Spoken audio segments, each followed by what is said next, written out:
videoku kali ini aku akan menjelaskan tentang PPN masukan dan PPN keluaran.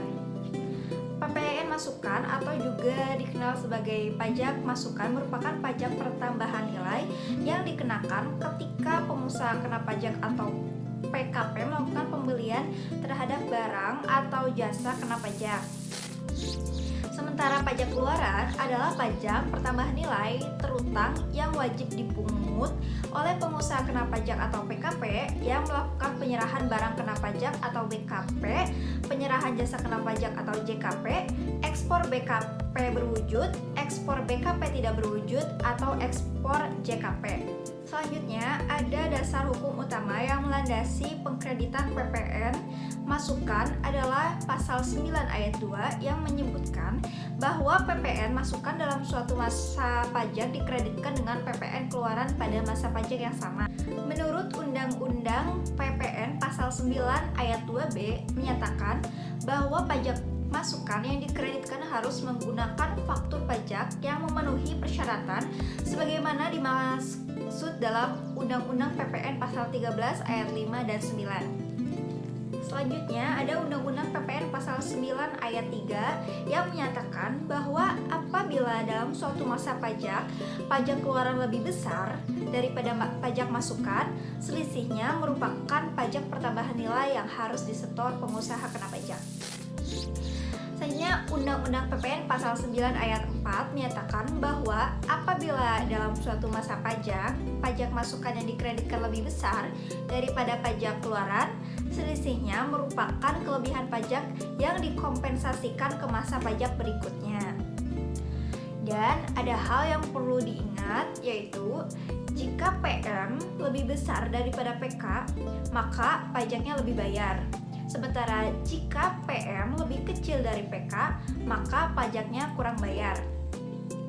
Agar bisa lebih memahami mekanisme pengkreditan pajak masukan, kita langsung ke contoh saja, yaitu pengusaha yang sudah PKP dalam masa pajak Februari 2016 memiliki komposisi PPN sebagai berikut ini. Atas penyerahan BKP, PPN keluaran PKP tersebut sebesar 100 juta rupiah, sedangkan pajak masukannya sebesar 90 juta rupiah. Maka PPN keluaran dikurangi pajak masukan, yaitu 100 juta rupiah dikurangi 90 juta rupiah, sama dengan 10 juta rupiah. Maka PPN di sini yaitu PPN kurang bayar. Selanjutnya, pada masa pajak Maret 2016, PPN keluaran PKP tersebut sebesar 110 juta rupiah, sedangkan pajak masukannya sebesar 130 juta rupiah. Maka PPN keluaran dikurangi pajak masukan, yaitu 20 juta rupiah. Di sini kelebihan PPN. Pada masa pajak April 2016, PPN keluaran PKP tersebut sebesar 100 juta rupiah. Sedangkan pajak masukannya sebesar 90 juta rupiah. Maka PPN keluaran dikurangi pajak masukan yaitu 20 juta rupiah. PPN kurang bayar. PPN kurang bayar sebesar 20 juta rupiah. Kelebihan bayar pada bulan Maret yaitu sebesar 20 juta rupiah. Jadi PPN masa April sebesar 0 rupiah atau nihil. Selanjutnya, contoh PPN keluaran yaitu pengusaha yang sudah PKP menjual laptop sebanyak 20 unit dengan harga satuannya sebesar 5 juta rupiah. Maka PPN keluarannya yaitu harga satu laptop 5 juta rupiah. PKP menjual sebanyak 20 unit, berarti 20 dikali 5 juta rupiah sebesar 100 juta rupiah. Maka PPN-nya yaitu 100 juta rupiah dikali 10% yaitu tarif PPN sama dengan 10 juta rupiah. Jadi PPN sebesar 10 juta rupiah merupakan PPN keluaran PKP yang menyerahkan atau menjual BKP dalam bentuk laptop tersebut.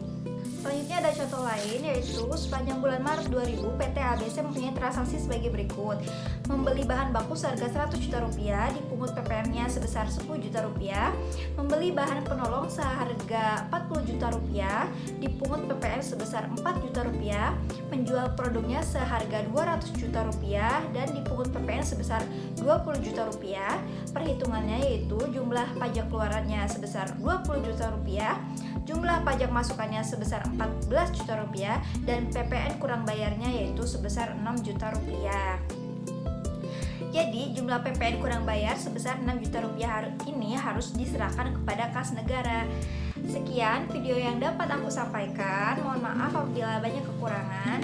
Jangan lupa like and subscribe. Terima kasih dan wassalamualaikum warahmatullahi wabarakatuh.